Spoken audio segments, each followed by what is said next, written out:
this video is about a vector displacement in 2 or 3 dimensions. We are going to concentrate on 2 dimensions, but the ideas that we are going to develop is also valid for 3 dimensions.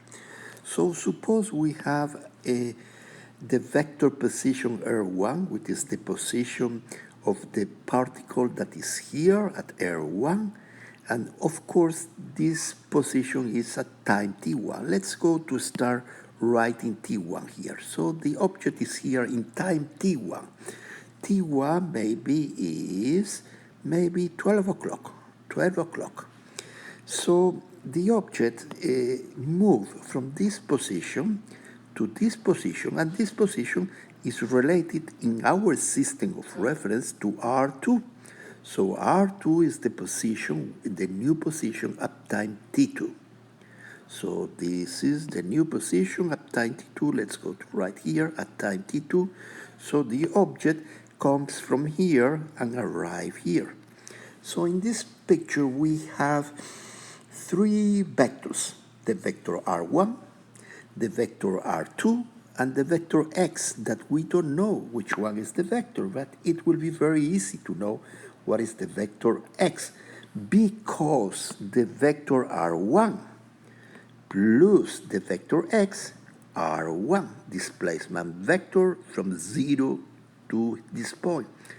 X displacement vector from this point to this point is displacement, is going to be displaced, the object from here to here, and the object will appear on here at time t2 equal R2. The equation that we have used in vector calculus, in vector, is that the sum of 2 vectors R1 plus x is R2. So R1 plus x is R2. So who is x? X is R2 minus R1, as you can see from this equation. So we call x the displacement vector. So the displacement vector x, we call it with this symbol, delta R, and it's read as the change in the vector R. Let's go to right. Delta R, vector delta R, means the change in the position vector, in the vector R, in the position vector. And what is the change in the position vector? The change in the position vector is simple, R2 minus R1. And what is this vector delta R? X. And what is x? Is this vector, is this fraction that take the particle at time t1 and move in space the particle and take it at time t2 to this point that is represented in our system of reference by the position R2. Easy to understand. So from this equation we have that R2 is equal R1 plus the change.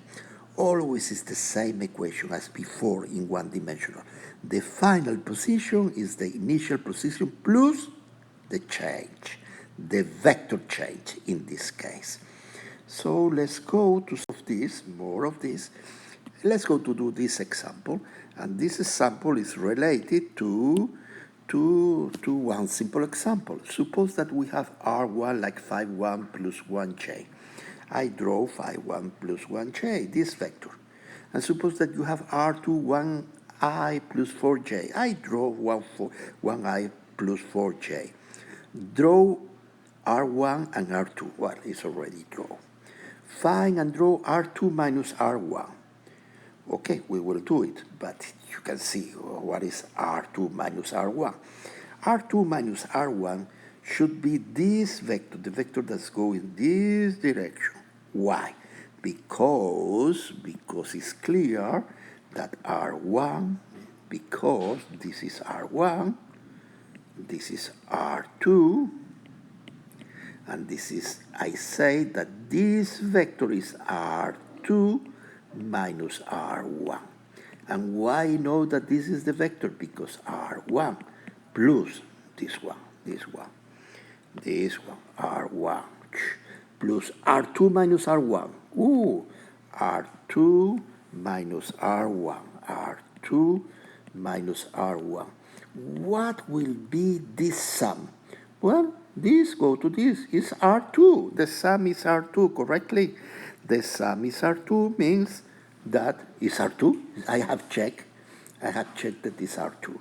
So this vector is R2 minus R1. So what the problem is asking me? Find R2 minus R1. Find delta R. Find delta R. So we will do it to find delta R, and we will draw delta R. So let's go. Very sorry, I meant to put here a 5j instead of a 4. Okay, the vector is 1i, the vector will be 1i plus 5j. Okay. Next page, and the next page is the solution to the problem. So easy to solve, so easy. R1 is this vector, R2 is this vector, and delta R is the vectors that go. Learn this. R1, the difference of two vectors, is the vector that goes from the head of R1 to the head of R2. I repeat again, and I will write.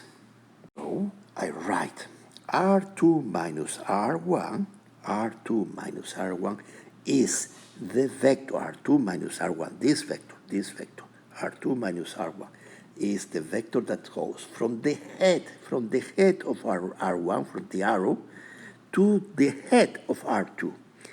But it's clear that this, but be careful. There is one condition for this. The origin of R1 and R2 are together. Are the same one. So if I have V1, for example, and I have V2, how I will find V2 minus V1? First condition, I have to put the tail of V2 and the tail of V1 together. So I put V2 here,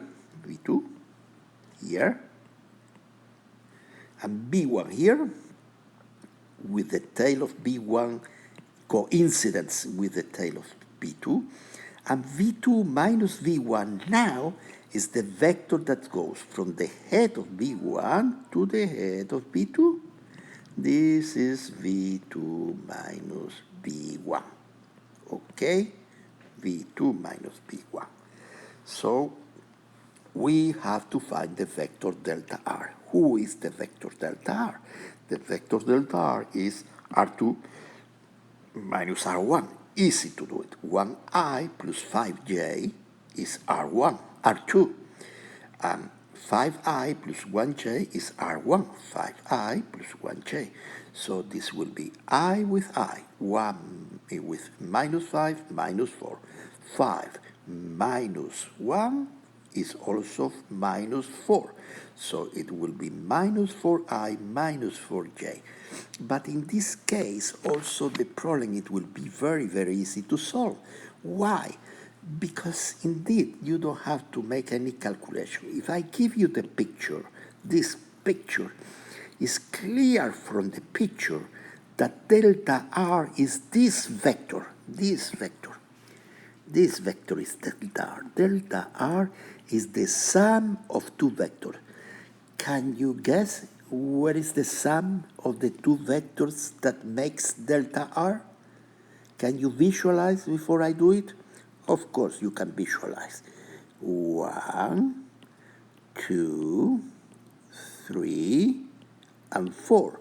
Minus 4i, and going up, 1, 2, 1, 2, and 3, but it's 4. Why? Because this one is wrong. I have to put it here. Sorry, I have to come again. Sorry, I draw the picture wrongly. This vector delta R is the vector that is 1, but go through here, sorry. go through here, 1, 2, 3, and 4. So it's minus 4i. I got it. I have it. So now I have to get the minus 4j. Let's go up. 1j, 2j, 3j, and 4j. From the picture, I'm sorry, I'm going to erase this. That maybe is confusing for you because I made a mistake. I'm sorry that I make a mistake. I'm so sorry to make mistake like this. But now you can see better. Now let me do it again. I'll do it again. Put this like this in this way. The red color is in this way, and now you can see the 4i and the 4j. Sorry, the minus 4i and the plus 4j. Wow, something is wrong here. Wow, what is wrong? Minus 1i, 5, because here, this is wrong. Okay, it's a positive sign. You check it, because 5j minus 1j is plus 4j. I was wrong. So now I realize that visualizing things, you can avoid mistake like the one that I did. And I'm sorry that I did the mistake, but this is the result. The result is minus 4i plus 4j. Let's go to see what I wrote in this section. In the next section is the homework. The homework to submit. Oh, so easy homework. So easy. My handwriting, so nice handwriting, please, so nice. Let me see. Find the displacement vector in the following cases, A, B, C, D, E, and draw. And draw what? What you have to draw. Draw R1, R2, and delta R. All for all the cases. Okay, so difficult to understand this. R1 is 1i plus 4j. R2 is this vector minus 1i plus 3j. So I want you to do the mathematical method to do it, and also to do it to visualize who is delta R without making the calculation. So you have to do this problem, the part A, drawing R1, drawing R2, drawing delta R, making the algebraic calculation, and make it without doing any algebraic calculation. Find delta R without making any algebraic calculation. So make this problem. R1 is 5i, R2 is minus 5i. Oh, so let me see what I did here. If R1 is 5i, okay, you can do it. Yes, of course. You should visualize the vector delta R with no calculations, okay? You should do it. Otherwise, will be more complicated later when we study forces and change in velocity, etc. Good luck. It's a pleasure, and that's all for the moment.